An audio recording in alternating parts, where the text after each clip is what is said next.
Rand, Book 1. Written by Silvia Shaw. Narrated by Susan McGurl. Chapter 1. Algeria. Savannah found the Sahara a very harsh mistress. She'd been on archaeological digs in dry regions before, but this desert was the grandmother of them all. A super-arid, desolate place, plagued with fierce winds, sizzling heat, and wide temperature swings.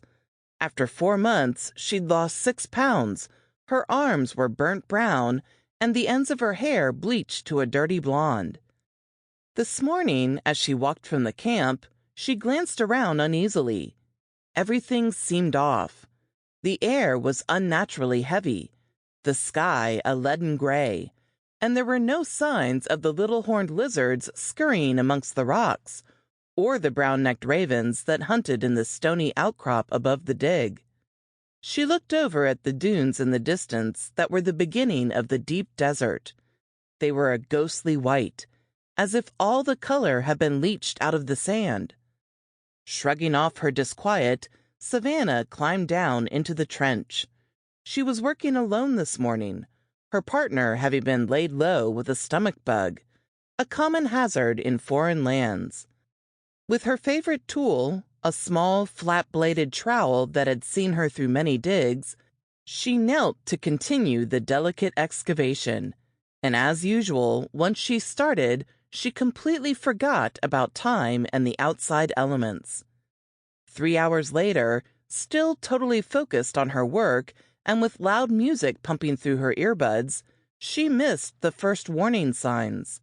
The whistling wind that sent little dust swirls dancing angrily across the barren ground. Nor did she hear the frantic voice echoing from the two-way radio. Completely absorbed, she gently edged away the clay clinging to the ceramic bowl in the ground. When the last crumb was brushed away, she carefully lifted it free. She studied the ancient artifact in awe. It was a beautiful piece of pottery, featuring 3 blue doves painted on a white background with gold leaf edges and a transparent glaze coat. Centuries old, the bowl was completely intact, a perfectly preserved piece of Byzantine history. A brilliant find. After she'd placed it into a cocoon of bubble wrap in the wooden box, she removed her earbuds.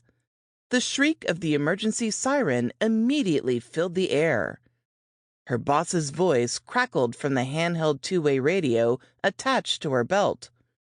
"Where the hell are you, Savannah?" She quickly shouted into the receiver. "I'm still in the dig, Wayne. Where are you?" "Damn it! What are you still doing there? I thought you were nearly at the truck. Get out now! You two place!" The voice trailed off into static. She climbed to her feet to look over the arid landscape.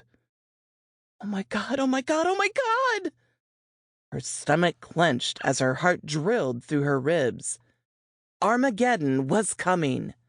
A huge wall of roiling brown sand filled the eastern sky and was bearing down on the dig.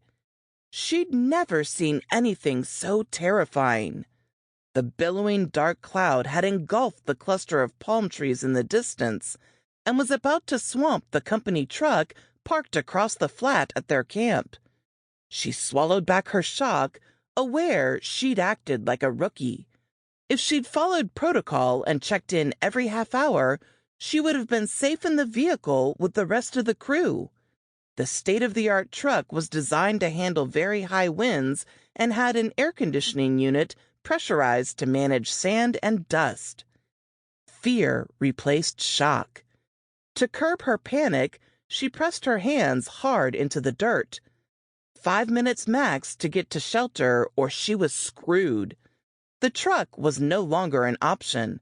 It had disappeared into the ferocious haboob. Frantically, she scanned the line of hills to the west. The only structure in sight was the abandoned Chawi house built into the side of a slope. Once used as a Berber outpost, Sample complete. Ready to continue?